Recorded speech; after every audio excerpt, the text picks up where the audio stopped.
जय श्री महालक्ष्मी माता। नमस्कार दोस्तों, स्पिरिचुअलिटी बाय सुमन चैनल पर आप सभी का स्वागत है। आज 7 दिसंबर मार्गशीर्ष मास का दूसरा गुरुवार है। गुरुवार की पूजा करने वाले और व्रत रखने वाले पर माता लक्ष्मी प्रसन्न होती है तथा सुख शांति एवं धन संपत्ति प्राप्त होती है। यह व्रत करने वाले स्त्री तथा पुरुष दोनों मन से स्वस्थ एवं आनंदमय होने चाहिए।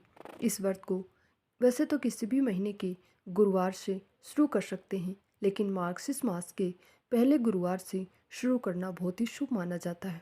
विधि नियमों अनुसार हर गुरुवार को महालक्ष्मी का व्रत करें।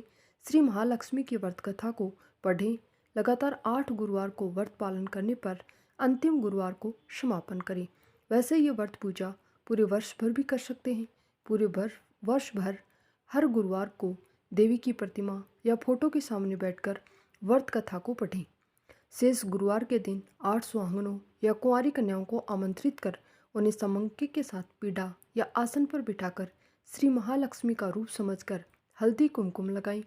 पूजा की समाप्ति पर फल प्रसाद वितरण करें तथा इस कथा की एक प्रति उन्हें देकर नमस्कार करें। केवल नारी ही नहीं, अपितु पुरुष भी ये पूजा कर सकते हैं। वे सुहागन या कुमारिका को आमंत्रित कर उन्हें हाथ में हल्दी कुमकुम प्रदान करें तथा व्रत कथा की एक प्रति देकर उन्हें प्रणाम करें। पुरुषों को भी इस व्रत का कथा पढ़ना चाहिए। जिस दिन व्रत हो उपवास करें, दूध फलाहार करें, खाली पेट न रहें। रात को भोजन से पहले देवी को भोग लगाएं एवं परिवार के साथ भोजन करें। पद्म पुराण में यह व्रत गृहस्थ जनों के लिए ही बताया गया है। इस पूजा को पति पत्नी मिलकर कर सकते हैं। अगर किसी कारण पूजा में बाधा आए तो औरों से पूजा करवा लेनी चाहिए, पर खुद उपवास अवश्य करें। उस गुरुवार को गिनती में नहीं लेना चाहिए। अगर किसी दूसरी पूजा का उपवास गुरुवार को आए तो भी ये पूजा की जा सकती है। दिन रात में भी पूजा की जा सकती है। दिन में उपवास करें तथा रात में पूजा के बाद भोजन कर लें। इस व्रत कथा को सुनने के लिए अपने आस पड़ोस के लोगों, रिश्तेदारों को तथा घर के लोगों को बुलाएं। व्रत कथा को पढ़ते समय शांति तथा एकाग्रता बरतें। अघन मास के पहले गुरुवार को व्रत शुरू करें तथा अंतिम गुरुवार को उसका समापन करें। अगर माह में 5 गुरुवार आए तो 5 गुरुवार को करें। अगर कोई गुरुवार अमावस्या या पूर्णिमा के दिन आ रहा है तो भी पूजा करें। इस पूजा को करने के लिए किसी ब्राह्मण पुरोहित की आवश्यकता नहीं है। हर कोई अपनी भक्ति से पूजा कर सकता है।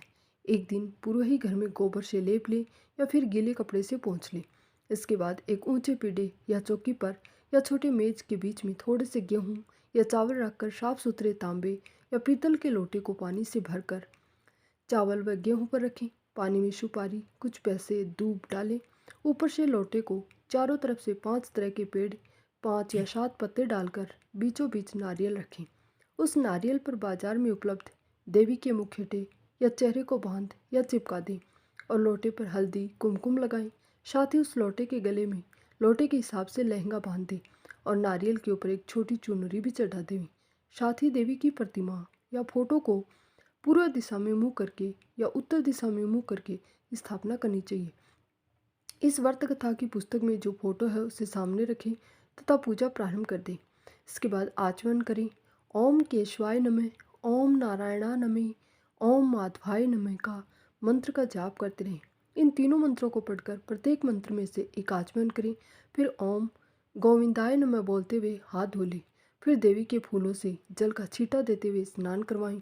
हल्दी कुमकुम लगाएं, पुष्प हार अर्पित करें, धूप दीप जलाएं। फिर इसके बाद भोग लगाकर महालक्ष्मी व्रत के महात्म्य का पाठ करें। शुरू में महालक्ष्मी नमन अष्टक का पाठ करें। फिर देवी को प्रणाम करके कथा का पाठ शुरू करें। कथा की समाप्ति पर देवी की आरती उतारें तथा फिर से प्रणाम करें। रात को फिर देवी की पूजा करें, मिष्ठान का भोग लगाएं तथा गौ माता के लिए भी अन्न रखें। दूसरे दिन सुबह गौ माता को उनका हिस्सा अर्पित करें। इसके बाद परिवार के सदस्यों के साथ मिलकर भोजन करें। दूसरे दिन सुबह स्नान करके पेड़ के पत्तों को निकालें और घर में अलग अलग जगह रखें। पानी को समुद्र, नदी, तालाब, कुएं या तुलसी की क्यारी में डाल दें।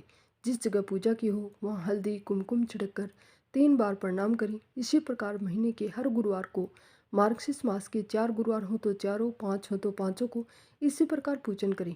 पद्म पुराण में कहा गया है कि जो कोई भक्त हर वर्ष श्री महालक्ष्मी का ये व्रत करेगा उसे सुख, संपदा और धन का लाभ होगा।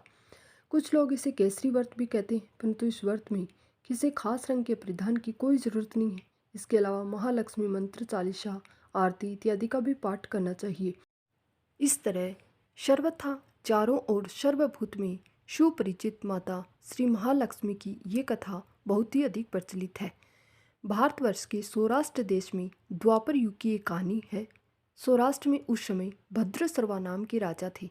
बड़े पराक्रमिक राजा थे। 4 वेद, 6 शास्त्र, 8 पुराणों का उन्हें ज्ञान था। उनकी रानी का नाम श्रुत चंद्रिका था।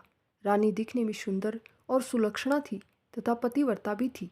उन दोनों को 7 पुत्र तथा उसके बाद एक कन्या का वरदान मिला था। कन्या का नाम श्यामबाला था। एक बार महालक्ष्मी जी के मन में आया कि जाकर उस राजा के राजप्रसाद में रहे। इससे राजा को दुगुनी धन दौलत की प्राप्ति होगी और वह इस धन दौलत से अपनी प्रजा को और सुख दे पाएगा। गरीब के घर अगर रहे और उसे धन दौलत प्राप्त हो तो वह स्वार्थी की तरह केवल अपने ऊपर ही खर्च करेगा। ये सोचकर श्री महालक्ष्मी जी ने बूढ़ी ब्राह्मण स्त्री का रूप धारण किया। हाथ में लाठी लिए लाठी के सहारे रानी के द्वार पर पहुंची। यद्यपि उन्होंने बूढ़ी औरत का रूप धारण किया था, पर उनके चेहरे पर देवी का तेज था। उन्हें देखते ही एक दासी सामने आई। उसने इनका नाम, धाम, काम, धर्म पूछ डाला। वृद्ध ब्राह्मण का रूप धारित माता लक्ष्मी ने कहा, बालिके, मेरा नाम कमला है। मेरे पति का नाम भुवनेश्वर है। हम द्वारिका में रहते हैं। तुम्हारी रानी पिछले जन्म में एक वेश्या की पत्नी थी। वह वेश्या गरीब था। दारिद्र्य होने के कारण हर रोज घर में झगड़े होते थे तथा उसका पति रोज उसे मारता था। इन बातों से तंग आकर वह घर छोड़कर चली गई थी तथा वन जंगल में खाली भटकने लगी थी। उसकी इस दुर्दशा पर मुझे दया आई, तब मैंने उसे सुख संपत्ति देने वाली श्री महालक्ष्मी की कथा सुनाई थी। मेरे कहने पर ही उसने श्री महालक्ष्मी का व्रत किया। श्री महालक्ष्मी प्रसन्न हुई, उसकी गरीबी दूर हुई, उसका घर संसार दौलत संतति संपत्ति से भर गया। बाद में पति पत्नी दोनों परलोक से धारे। लक्ष्मी व्रत करने के कारण वे लक्ष्मी लोक में रहे। उन्होंने जितने साल महालक्ष्मी का व्रत किया उतने हजारों साल उन्हें सुख भोग मिला। इस जन्म में उनका जन्म राजघराने में हुआ है, परंतु वह श्री महालक्ष्मी का व्रत करना भूल गई। उसे ये याद दिलाने आई हूँ। बुढ़िया की बातें सुनकर दासी ने उन्हें प्रणाम किया तथा श्री महालक्ष्मी का व्रत किस तरह किया जाए इस बारे में पूछा। बुढ़िया का रूप धारण किए हुए श्री महालक्ष्मी माता ने दासी को पूजा की विधि तथा महिमा बताई। इसके बाद वह दासी माता को प्रणाम कर रानी को बताने अंदर चली गई। राज वैभव में रहते हुए रानी को अपने ऐश्वर्य का बहुत घमंड हुआ था। संपत्ति तथा अधिकार की वजह से वह अधिक उन्मत्त हो गई थी। दासी द्वारा बताई गई बुढ़िया की बातें सुनकर वह आग बबूला होकर राजद्वार पर आकर बुढ़िया रूपी श्री महालक्ष्मी पर बरस पड़ी। उसे मालूम ही नहीं था कि श्री महालक्ष्मी माता बुढ़िया का रूप धारण किए द्वार तक आई है, परंतु रानी का इस कदर रूखा बर्ताव तथा अपना अनादर देखकर माता ने वहाँ ठहरना ठीक नहीं समझा। वे वहाँ से चल पड़ी। राह में उन्हें राजकुमारी श्यामबाला मिली। उन्होंने श्यामबाला को सारी बात बताई। श्यामबाला ने अपनी ओर से श्री महालक्ष्मी माता से क्षमा मांगी। माता को उस पर दया आई। उन्होंने श्यामबाला को श्री महालक्ष्मी व्रत के बारे में बताया। उस दिन अघन मार्गशीर्ष माह का दूसरा गुरुवार था। श्यामबाला ने परम श्रद्धा से श्री महालक्ष्मी का व्रत रखा। फलस्वरूप राजा सिद्धेश्वर के सुपुत्र मालाधर से उसका विवाह हो गया। वह धन दौलत ऐश्वर्य वैभव से मालामाल हो गई। पति के साथ ससुराल में आनंद से दिन बिताने लगी। इधर श्री महालक्ष्मी का रानी पर प्रकोप हुआ। फलस्वरूप राजा भद्रश्रवा का राज्य एवं राज कारोबार नष्ट हो गया। यहाँ तक कि खाने के भी लाले पड़ गए।